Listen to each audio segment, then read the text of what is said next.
You're right on time for Hope TV Newswatch on this 11th day of October 2023. A very good evening to you and welcome to the broadcast. My name is Kimani. I'm sitting in for Melissa Odor and my co-presenter on the sign language interpretation tonight is Boniface Murithi.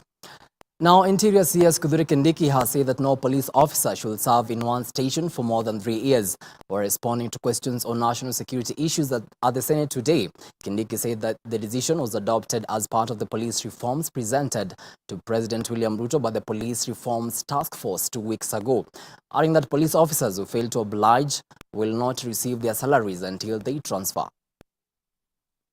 2 weeks after the Police Reforms Task Force, chaired by former Chief Justice David Maraga, presented their report to President William Ruto, Interior Cabinet Secretary Kithure Kindiki has said that no police officer should serve in one station for more than 3 years, and any officer who does not comply will have their salary stopped forthwith. It has now been decided that going forward, no officer who has served for more than 3 years should remain in the station they are serving. The CS, who was responding to questions on national security issues at the Senate today, said the National Police Service has 60 days to implement this policy directive. And we have given the police command a maximum of 60 days to make sure that all officers countrywide who have stayed for more than 3 years, not 5, must be transferred. But for general police duties, 3 years you must move. If you don't move, we'll stop your salary. This comes months after the Employment and Labour Relations Court in Nyeri stopped the frequent transfers of police officers, saying that the National Police Service must first consider the nature of their families, especially those with school-going children, before deploying them to new stations. However, according to CS Kindiki, the policy seeks to rotate officers who have served in one station longer than required.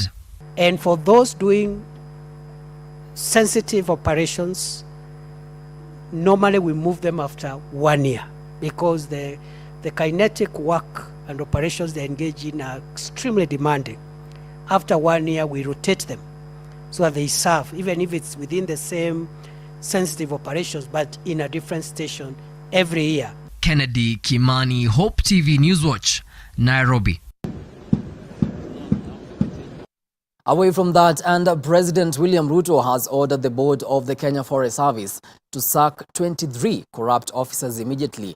Speaking today during the passing out parade of over 2,000 Kenya Forest Service rangers in Gilgil town, the head of state said the affected officials were identified during a recent investigation. At the same time, instructing the Environment Ministry to make sure that the tragedy that had become of the Kenya forest and environmental conservation in the country comes to an end. Kupitia kwa ushirikiano na wizara ambayo inahusika na KW na KFS, kumepatikana wale wafanyikazi wa KFS waliozembea kazini, walio wafisadi na walioshughulika na kusaidia kuharibika kwa misitu ya taifa letu la Kenya.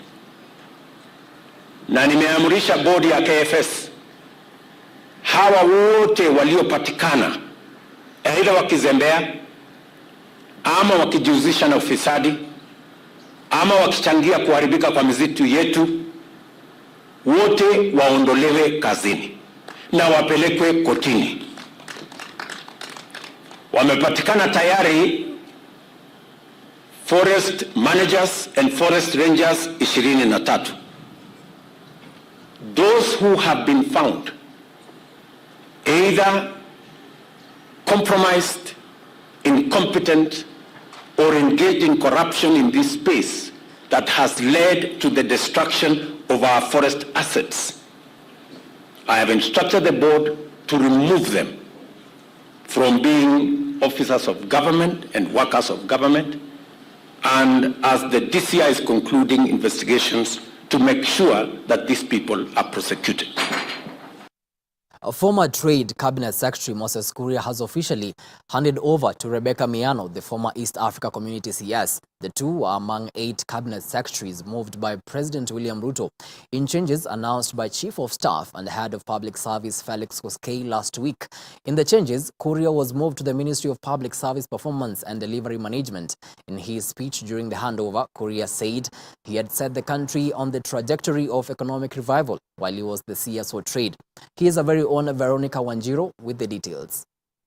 A week after President William Ruto's first cabinet reshuffle last week, Cabinet Secretary Rebecca Miano has officially taken over the Ministry of Investments, Trade and Industry today from the immediate for Cabinet Secretary of the Industry and Trade docket, Moses Kuria. Speaking at the ministry's handover to Cabinet Secretary Rebecca Miano, Kuria has hailed his contribution in the ministry, stating he rewrote the ministry's work and provided a new direction during his 11-month term. I look backward to the last 11 months with a lot of satisfaction. Largely, when we were here, I actually had to redraft the whole ministry, redraft the whole vision, and myself and my team, we've worked long hours to be able to give a new direction to this country in terms of economic takeoff. Kuria has at the same time expressed optimism on Cabinet Secretary Miano to carry out the plan to increase the production of items made locally, and that he leaves behind a team that will go forward with the agenda to reach his goal. I leave behind a very competent team, which is not only focused on what they are doing, but also given that we had to redefine, to write our own job description. We are the only ministry that had to write our own job description over the last 11 months and run with it. CS is coming in at a time where the foundation was almost complete, and I have got every confidence and trust that they'll be able to take it from there. On her part, newly appointed Cabinet Secretary for Trade and Investment Rebecca Miano has said she was grateful for the opportunity to hold the role and expressed her excitement about implementing Kuria's recommendation and carry out the plans to advance the nation. I find myself during this reshuffle as the Cabinet Secretary for Investments, Trade and Industry. I am very glad this morning we have spent a lot of time with Waziri Moses. He has taken me through many issues, where they have been, where they have reached, and more importantly, I have fully understood the dream, the foundational work that has been done, and I am glad that I'm coming in at this stage when everything has been set. That with the support of the team I have found here, with the team of you friends, we will take it up from here and take the country to the next level. Meanwhile, immediate Foreign and Diaspora Affairs Cabinet Secretary Dr. Alfred Mutua has also assumed his new docket in the Ministry of Tourism from Penina Malonza. Mutua, who is also the former Machakos governor, has said that his ministry will endeavor to create more jobs in the tourism sector to address the plight of the youth of Kenya. The Cabinet Secretary at the same time said that innovation will be a key drive force in the country's tourism sector. Come to me not just with problems, come to me with solutions.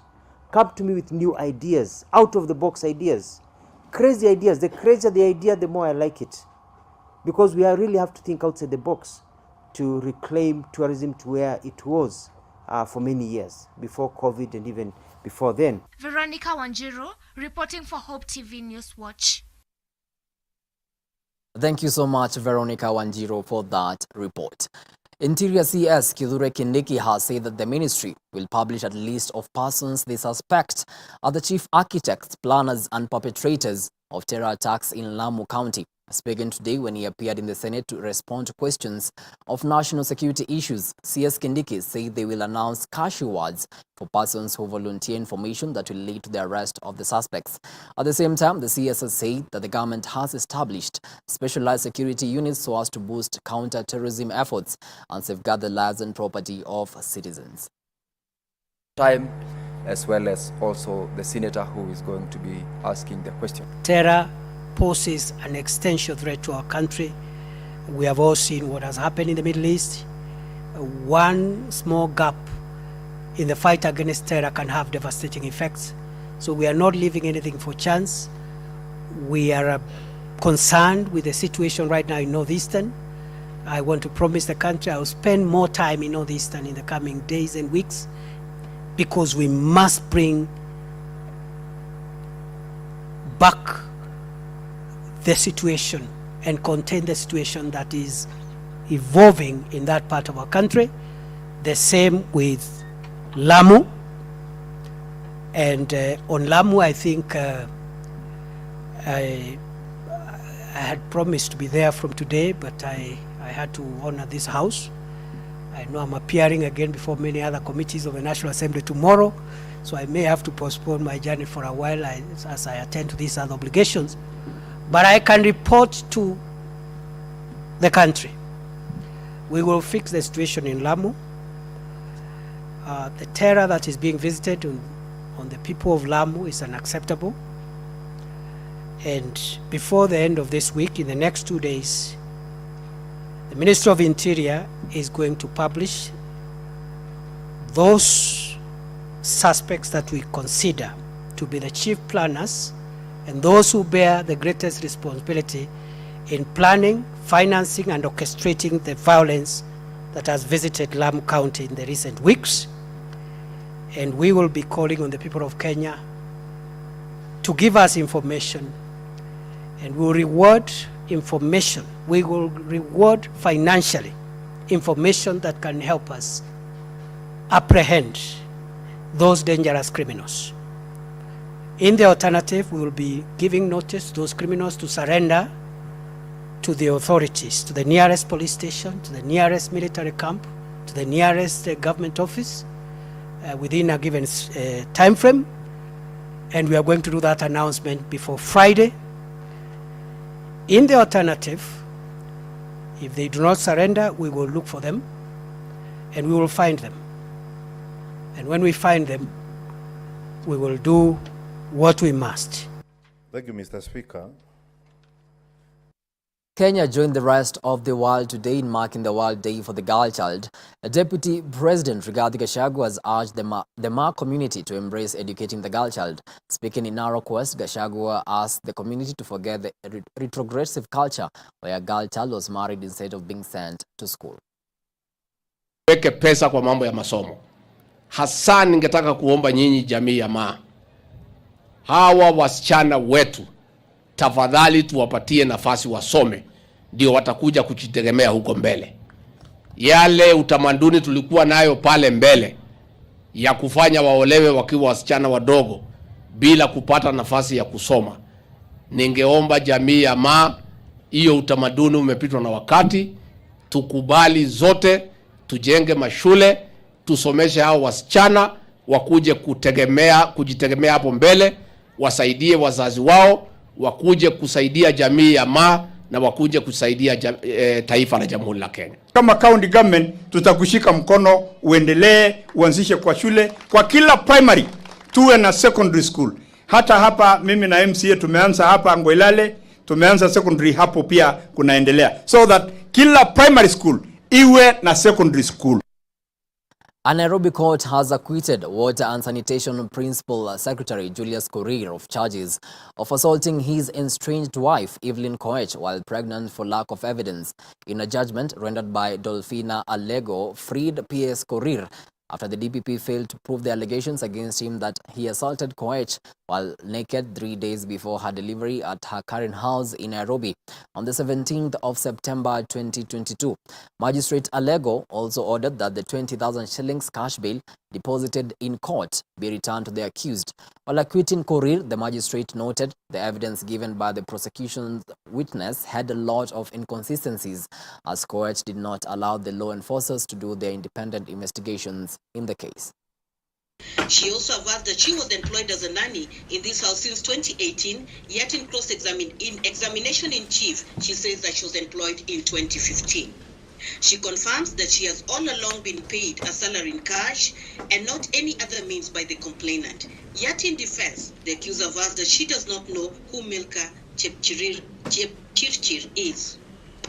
PW3 is the key, and I call her the star witness, Dr. Stephanie Wakaba.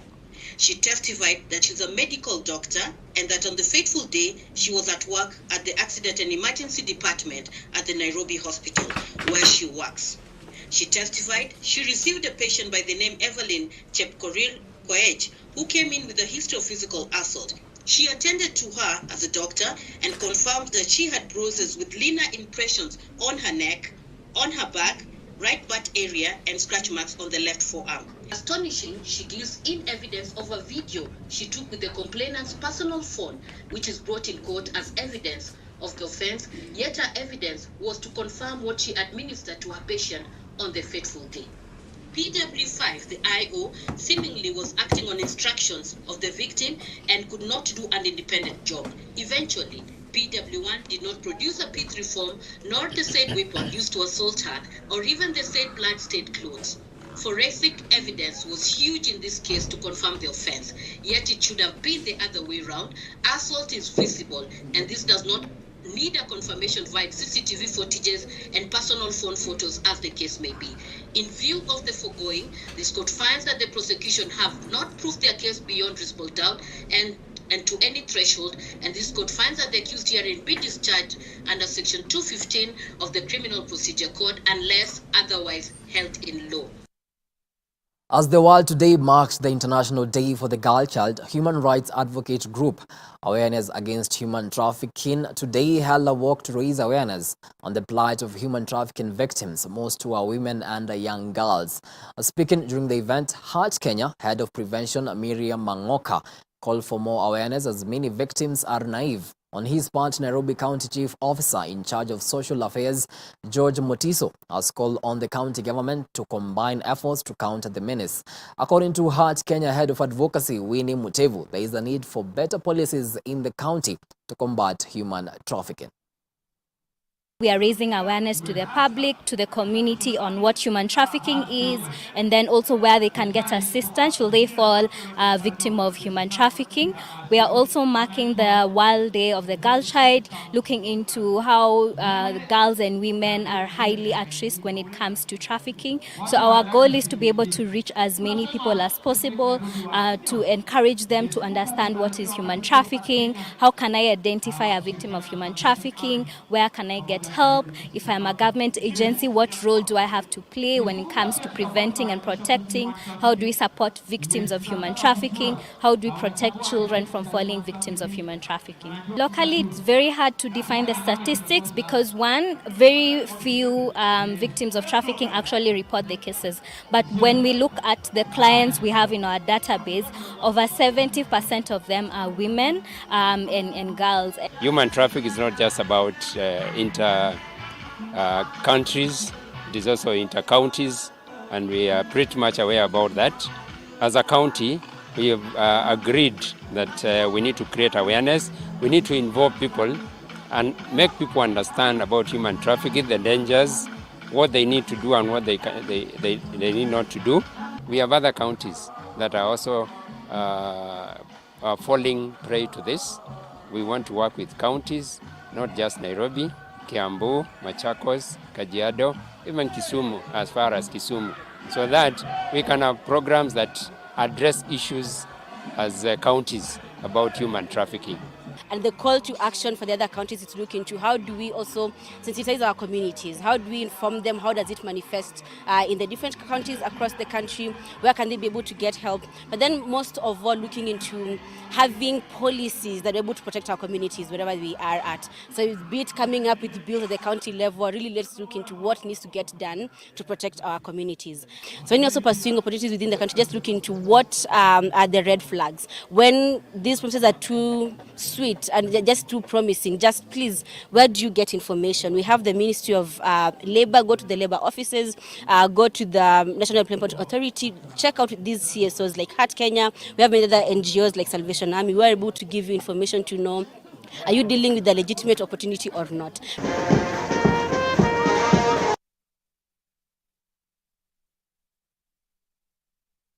You are watching Hope TV Newswatch, and at this point it's time for a quick breather. But after the break, we'll be back with our weekly business feature, Lessons from the Entrepreneur, by our very own Melissa Odor, and as well the sports news. Stick around.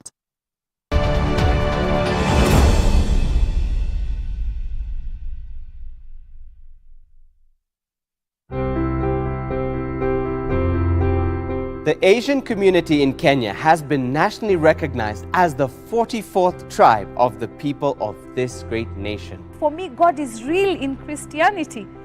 I talk to Him, He talks to me. I fail, He forgives me. When I first read the first book of Genesis, it gave me an orderly sense of accounts of creation. Day 1 is what He does. Day 2, He creates this. Day 3. Every third Thursday of the month, we bring you Asia Testify, where we will be listening to life-transforming stories of Asian believers who have walked with the Lord. Only here on Hope TV. Look and live.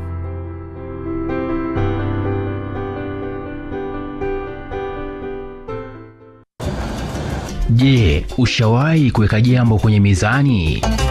Ushawahi kupata uzito wake? Haya basi, usitapetape zaidi. Naomba unigande, maana mizani ipo hapa kwa ajili yako. Vyakula na mbegu za kitamaduni, na kutuliza fikra na kukuwezesha kupima masuala ibuka katika jamii, tena kwa busara. Tukutane mizani kila Ijumaa saa 1 machweo kwenye runinga ya Hope TV.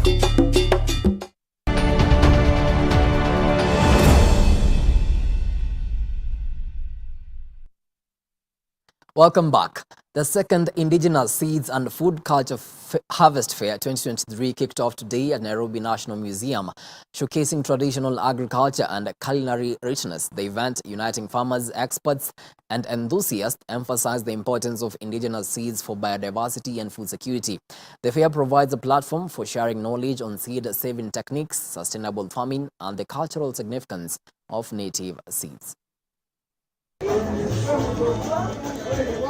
And this is an avenue where we are bringing our farmers to exhibit local varieties, cooking competition, poster exhibition, and also a lot of discussions to look at issues of seed governance, digital agriculture.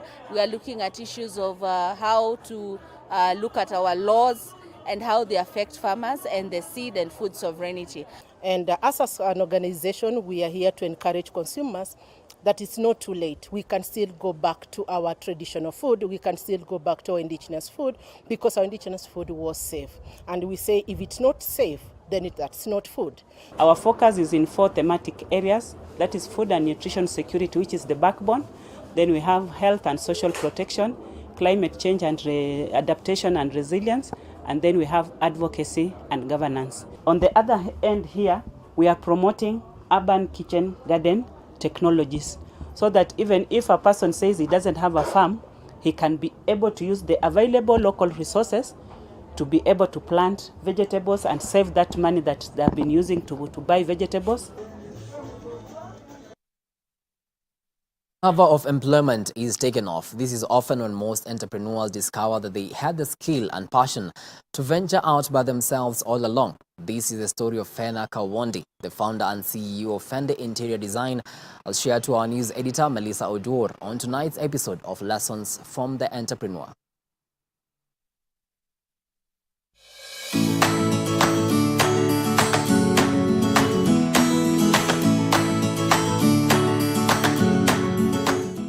Welcome to Lessons from the Entrepreneur. My name is Melissa Oduor. Today we are with Fena of Fendi Interior Design here in Komarok. She's going to take us through some of the beautiful pieces we have already seen that she does. We're talking about a lady who you walk into a house, you give her a blank slate, and she starts creating from the floor up and making sure your spaces look beautiful. Doesn't matter whether it is a house, it's an office, whatever workspace that you're in. Karibu sana Fena of Fendi Interior Design. Thank you so much for having me. Thank you for allowing us to walk into this space. We have seen some of the fundis already drilling and making sure the pieces are coming into life. So tell us a bit about Fendi Interior Design. First of all, where did that name Fendi Interior Design actually come from? Okay, the name Fendi came from my name. My name is Fena Kawondi, and I merged the names at least to have something I can identify with, and also something that is easy for somebody to say it and easy to remember. What is the scale or the space that you operate in? We do quite a number of services. We do interior architecture, that's more of a constructional bit of it. We do furniture design, production, and design and production. We also do soft furnishing. That one involves curtain making, cushions, lampshades. The small decors, they're in the bracket of soft furnishing. Perhaps tell us a bit about why you started Fendi Interior Design, which year, what inspired you to start? I always love art, I love creating. So it's something I started, I would say, when I was a child. I'm very artistic when it comes even sketching. So it's something I developed over time. Then now, when I grew up, I just wanted now to narrow down to a career. And that's when I landed on interior design. Yes. So you pursued it into college and into employment? Yes. Okay. So how was that transitioning? And especially in the employment space where we know, even when you come with all these skill sets, you will still be narrowed down to a specific area to operate in. For you, how did that transition from college and into employment? My background in employment, I would say it was all-rounded because I've worked with companies that deal with commercial interior design only. Some deal with residential.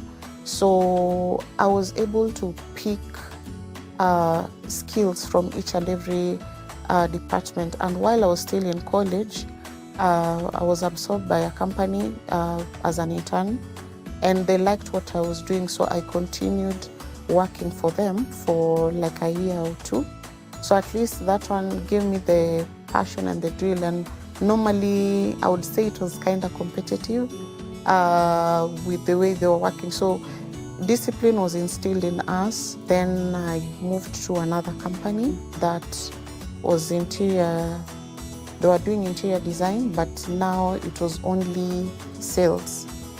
So I had to pitch my interior design skills, like even if a client wants a seat like this, how would you try and make them buy with a stool? Like how would it be a complete set? So I would give them like consultation and also guide them and even request to visit their houses and see what else or how best they can go about it.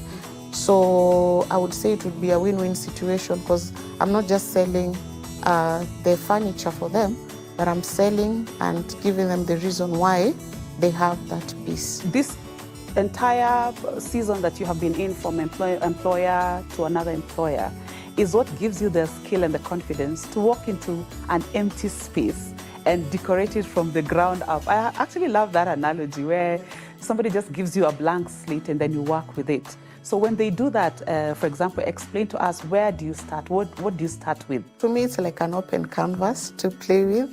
So normally I would have meetings with the client. I encourage one-on-one meetings, or even preferably going to the site to be able to visualize and see the space. Then also in the process that I'm interacting with the client, I'm able to pick the personality of the client. Is it somebody who likes a very subtle kind of design? Do they like classic? Do they like modern? And of course, as we share notes, I'm able to narrow down and tailor it to what fits the client. So because this show is about entrepreneurs, we want to know how you transitioned from employment into now doing your own thing in your own time at your own space. How was it for you? When I was in employment, I took a break from employment a few years. I would say like about 2 years. Then in the process still I was doing like a freelancer because I had previous contacts and referrals. So they would engage me and I would do for them like I would say like a side hustle at the time. So doing it as a freelancer, I progressed on bit by bit, because now when you're under employment, you have a specific set of job description that you're given. You can be told, okay, you're designing, you do kitchens, or you're told for you just focus on maybe color coordination and stuff. So while I was doing it as a freelancer, that break I would say was an eye-opener, because I would walk to different showrooms. I was able to exploit in other places what other people are doing. And that's when I got the interest of getting into stitching. So I got me a machine and I started stitching curtains and cushions. I self-taught, I would say I heavily on YouTube. So when I learned that, at least I knew it was an extra skill aside from just doing the computer-generated designs or the sketches. So it was like an extra skill. So with that, I progressed slowly by slowly. Then post-COVID, that's when I would say, went full-blown doing now the furniture. So people normally say, moving into your own thing is hard because, we cry for capital, we sometimes don't have support, and then of course you have the naysayers who say, are you ready, are you sure, was it a wise idea? Employment with the economy. Yeah. So for you, what are some of the challenges that you had to overcome to be able to set it up until now? There are naysayers, yes. There are challenges here and there, are times you feel like you want to quit. But at the end of the day, when you remember the goal, you just continue soldiering on. Mm-hmm. So I started small, as I would say, when I was doing like the freelancing, when you do here and there consultancy, a client commits like that, you progress, you save up. So you don't have to start it or maybe get enough capital to start. You just start from what you have. So you look at it and ask yourself, what can I do with this? Mm-hmm. Or use what you have, basically, and just start. Because if you have the skill, then it means automatically, how would you translate that into business? Mm-hmm. So as I told you, when I started with as a freelancer, I was mainly doing I'll just furnish, go buy decorations, decorate the house, outsource the furniture from even the previous companies I worked for, or even other places the client would want. So like that, you just build yourself and you stay in tune as you focus on the goal, and you just focus on it religiously without thinking of what will this person say, because if you think about it, it's your journey. And if it's your journey, you're the one, the amount of effort you're supposed to put if you have a particular goal in mind.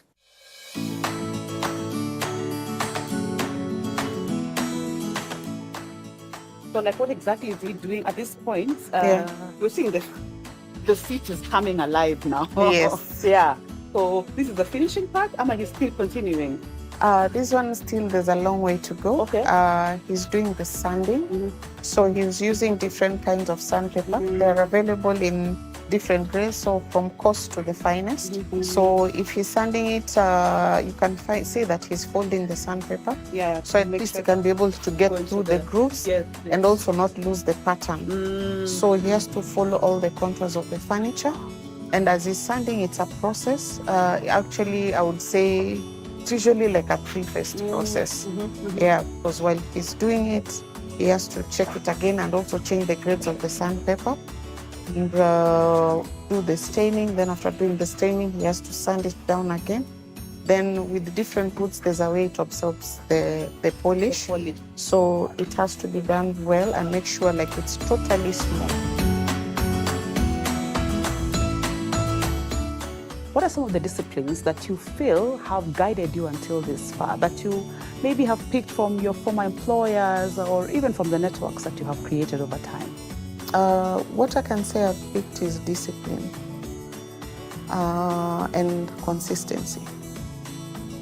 Maybe your dream, even if you tell somebody, they might not really picture it, but you yourself, if you have that discipline and you keep on showing up, regardless, there's rainy days, there are sunny days, but you just keep on showing up, then you're able to overcome even the challenges. And it's funny, the more you do it, it gets easier. Or you even get that muscle to be able to tackle that particular problem. Because I would say maybe the challenges I faced when I was beginning, they're not the challenges I'm facing now. They could be greater, but now, with the experiences that I had while I was under employment, at least I learned from them, I was guided by them, and also keeping in touch. Communication is key. So even when I would speak to other friends who are still in the same business, or even consult them like, hey, how do I go about this? And you pick a leaf, you pick whatever lessons that maybe they went through, they would advise you. You pick that and just you mold it to how it will work best for you. What are some of the skill sets that somebody who wants to get into the space of interior design for you has worked? What are some of the skill sets that they should have if you are to guide somebody who wants to go into interior design? I would say creativity. You have to be like very creative, and you also have to be open, like openness in terms of you're not rigid, because you'll encounter different clients with different preferences. Maybe it's not your style, but you have to execute it. So you have to also read a lot and research and continuous practice. You also have to flow with the trends because I would say interior design is like fashion. Trends keep on changing. Maybe what was in now might not be in a few years to come. Or even maybe when you look at it, that's why we have different styles like vintage, modern. So when you're open to ideas, you're able to absorb as much as you can.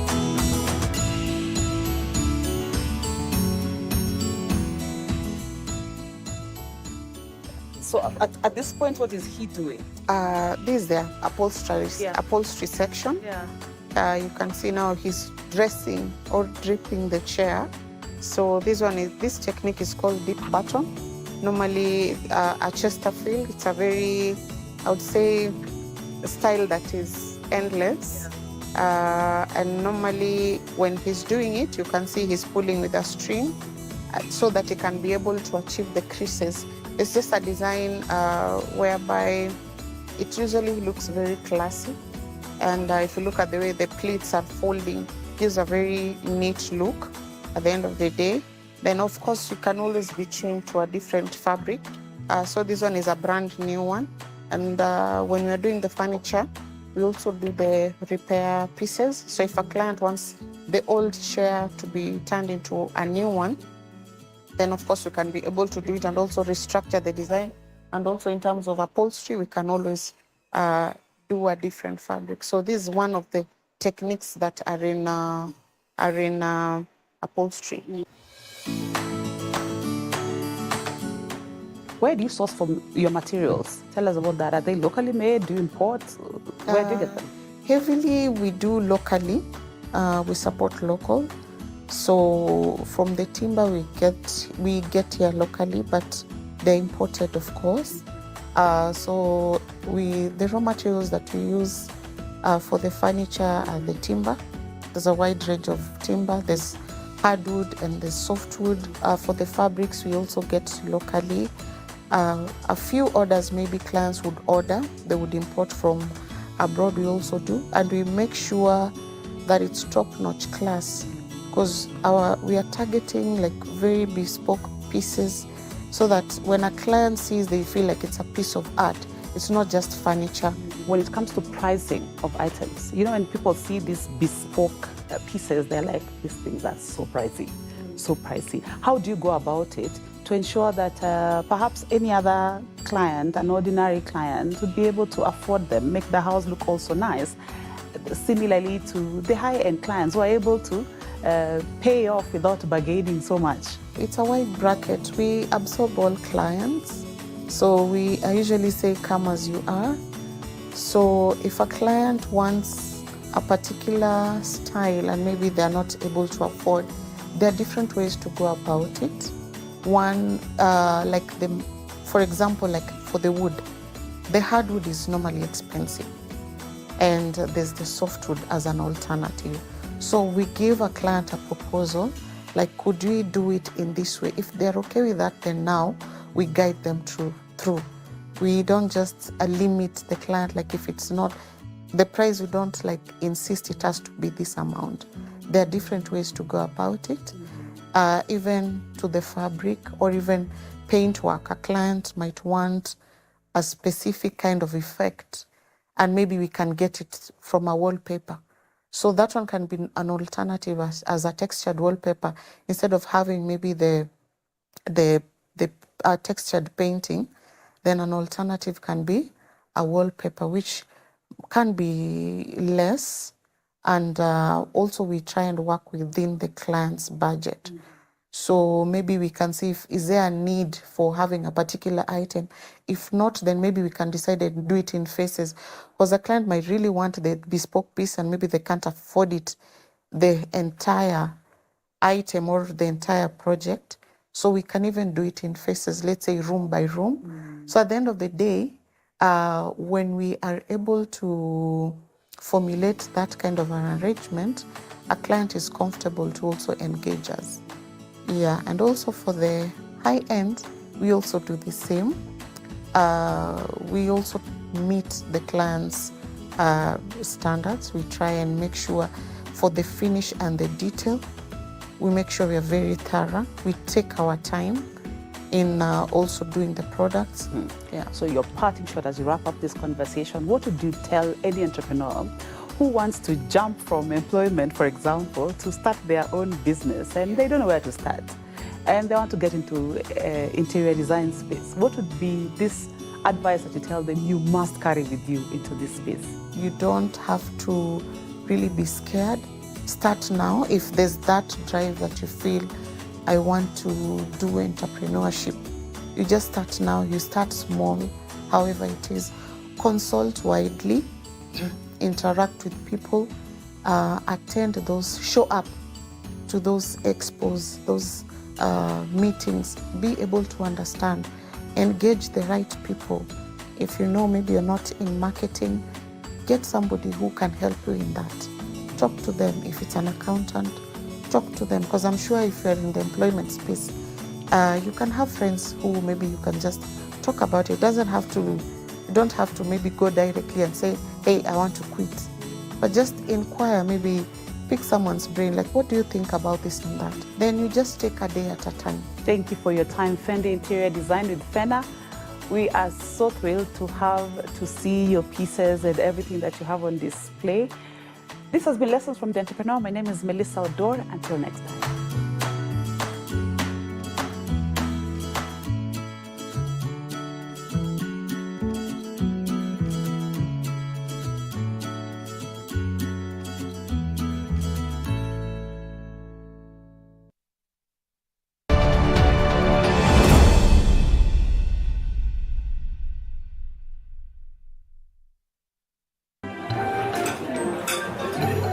I've actually been trying to find a balance. It's been really tough and hectic, but everyone says once you get a hang of it, it becomes better, and I don't know, but I'm hoping to find a balance soon because it's really been hectic. But you've been in the job industry for a long time, so I think you would know better, Cindy. Huh? What time is it? I need to catch up on Leadership Forum. Do they have a radio here? Never mind. I brought my own. No way. You can't be serious. Wait, why do you have a radio and you can just catch up with the shows on Hope FM podcasts? Really? Even Meet of the One? Yeah.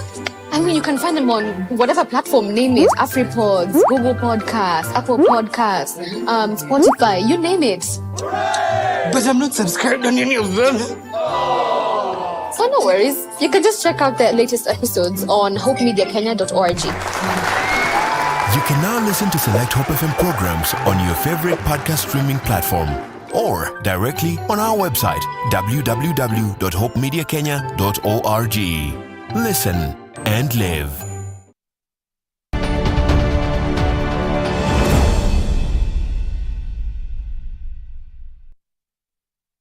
Welcome back to some sport in action now. Kenya Sevens winger Patrick Odongo has been named as the Sports Journalists Association of Kenya Sports Personality of the month of September after his brave and scintillating display at the Africa Sevens when Shujaa secured Olympics qualification. Odongo lost his mom just before the Africa Sevens but opted to travel to Zimbabwe for the two-day tournament, and the decision proved not just inspirational but also instrumental as he was the top scorer in the contest, leading Shujaa to the coveted title. The winger scored 7 tries in the entire tournament, including 2 tries as Kenya edged out South Africa 17-12 in the cup final. Totally deserves it. And coach Injin Firat has commended the Football Kenya's Federation's efforts in setting up high-profile friendly matches for the Kenya national team, Harambee Stars. The coach has noted that these friendly matches not only expose the players to high-level football, but also market Kenyan football to a global audience. Firat specifically singled out the friendlies against Qatar and Iran, while commending the team for squeezing out a positive result in both matches. Yeah, it was really good. It was nice to finally meet up with the squad and get training. The standard was good as well, so just grateful to be here and looking forward to the next couple of days. Yeah, it's been really good. The staff are very helpful. They gave us everything we need. Obviously got kit. The training's good as well. First of all, I thank God and I appreciate for the opportunity technical bench imenipe, and I look forward to give my best. Na feel the best opportunity to represent flag. Na think ni privilege kubwa amenipe kama technical bench kunipe hiyo boost ya kwa national team. That give my best. For the other players, all of them, the door is open, and you see also that we change sometimes. Look, the last 2 matches, for example, Elvis Rupia was playing in the starting 11, and he was goal getter number 1 in Kenya. He make a transfer, good transfer, money transfer to Tanzania. He's not with us, so therefore sometimes there are changes in the squad depending on the form, depending on what the team needs at the moment. So therefore the door is open, like I said, but I really don't care if I have to answer to every player, every favorite of any one else around, then I would never finish here.